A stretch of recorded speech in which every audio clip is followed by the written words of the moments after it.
ഇന്ന് നമുക്ക് വൈറലായിട്ടുള്ള ആ ഫിഷ് ഫ്രൈ ഉണ്ടാക്കിയാലോ. സംഭവം അടിപൊളി കേട്ടോ, എന്തായാലും ഉണ്ടാക്കി നോക്കണം. അടിപൊളി എന്ന് പറഞ്ഞാൽ പോലെ അടിപൊളിയാണ്, മസ്റ്റ് ട്രൈ ഐറ്റം എന്നൊക്കെ പറയില്ലേ, അതാണ്.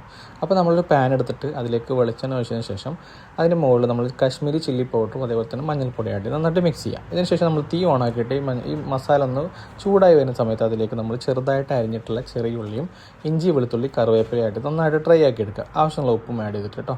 അതിനുശേഷം നമ്മളിതിലേക്ക് പുളിവെള്ളം ഒഴിച്ചു കൊടുക്കുക കേട്ടോ. പുളിവെള്ളം ഒഴിച്ചു കൊടുത്തിട്ടൊന്ന് അതിലൊന്ന് തിളച്ച് വീഴുന്ന നേരം വെയിറ്റ് ചെയ്യുക. അതിനുശേഷം കഴുകി വൃത്തിയാക്കി വെച്ചിട്ടുള്ള മത്തി നമ്മളിതിലേക്ക് ആഡ് ചെയ്ത് കൊടുക്കുക. എന്നിട്ട് ഈ മത്തിയുടെ മുകളിലേക്ക് എന്ത് ചെയ്യുക, നമ്മൾ ഈ മസാലക്കൂട്ട് ആഡ് ചെയ്ത് കൊടുക്കുക കേട്ടോ. അങ്ങനെ കുറച്ച് നേരം വേവുന്ന സമയം നമ്മൾ വെയിറ്റ് ചെയ്തതിന് ശേഷം നമ്മൾ തിരിച്ചും മറിച്ചിട്ടിട്ട് മീനൊന്നും പൊട്ടാതെ നമ്മൾ എന്ത് ചെയ്യുക, തിരിച്ചും മറിച്ചിട്ടിട്ട് വേവിച്ചെടുക്കുക.